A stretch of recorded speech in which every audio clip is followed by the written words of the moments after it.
A long-forgotten member of the Cerritos seeks a second chance on a remote planet in Star Trek Lower Decks' 3rd season's 7th episode, A Mathematically Perfect Redemption. Before I go any further, please note this review may contain spoilers, so if you've not yet seen this episode or any Lower Decks, this might not be the video for you. Let's warp into this. Adrift after abandoning her crewmates during their critical battle with the TrekLads, Exocomp Ensign Peanut Hamper finds her way to a remote and unexplored alien world. There she integrates into the natives' culture and begins to learn the true value of organic life, but trouble soon follows, leading to a showdown that puts the artificial ensign's newfound attitude to the test. A Mathematically Perfect Redemption is easily the best episode of Lower Decks' 3rd season so far. A hard turn following last week's fun but undemanding detour to Deep Space Nine, what we get this time is a sharp deviation, an experimental effort similar to episodes like Crisis Point and last season's Wedge Douche. It's an episode that expands the show's lore instead of playing with another's and succeeds in doing something a bit different whilst featuring jokes and a general comedic vibe that, for the first time in a while, actually works. In short, it does what Star Trek doesn't do enough these days, boldly go where no one has gone before. The return of Peanut Hamper following her standout appearance in Season 1's finale, No Small Parts, was unexpected but also very welcome, a timely reminder of what this show has added to the universe in the midst of a season that has been all too comfortable playing with the familiar rather than continuing to build upon its own impressive legacy. Writer Ann Kim delivers an episode that enriches the universe with exciting new elements while adding new layers to established ones. The episode also has a lot of fun warping conventions and playing with our expectations, but still ends up giving us something unmistakably Trek. It's an awful lot to pull off in a snappy sub 30 minutes, but somehow it all coalesces quite brilliantly. The obvious highlight is the return of Peanut Hamper, whose journey from Space Robinson Crusoe to the apparent saviour of the natives of Aeolus is a beautiful use, and later, as it turns out, complete subversion of the hero's redemption arc, as well as the going native trope we've seen used so many times, perhaps most notably in Avatar, a film this episode clearly takes inspiration from. Peanut Hamper's previous appearance did something very similar, albeit on a much smaller scale, playing with our expectations of what a traditional Starfleet hero would usually do. This episode expands wonderfully on that idea, with the climactic showdown looping back to the Exocomp's selfish past actions, effectively playing with our expectations and emotions that what we're seeing here is setting up a noble act and the completion of an age-old Trekkian lesson. Since its earliest days, Star Trek has been about inner exploration as much as anything else, with many of the series' standout episodes often involving non-human characters gaining valuable insight in what it means to be human. Over the years, Trek has used characters such as Spock, Data, and the Doctor to explore aspects of humanity through their own unique perspectives. For me, the episodes that seek inner exploration to reveal and tell us something about ourselves often rank among Trek's finest, and that's what we got here. Well,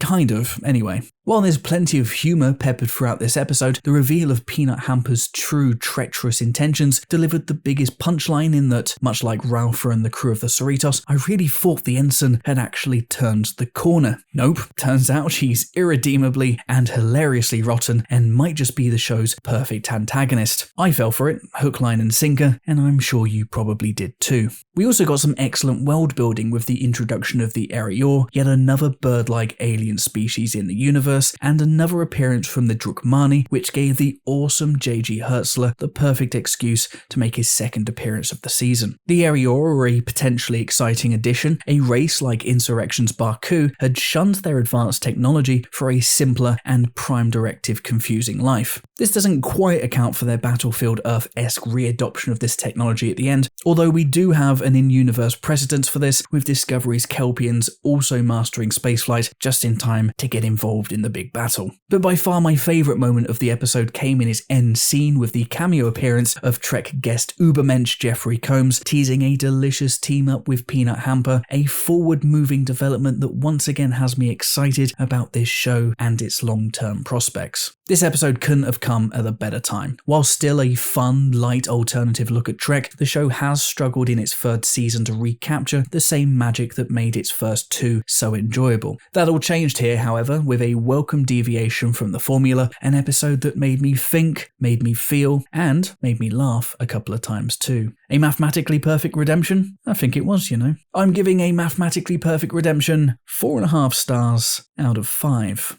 But what did you think of this episode? Let me know in the comments below, and don't forget to like this video and subscribe to the channel for more Star Trek content like this coming soon. Until next time, I'm the TrekLad. Live long and prosper.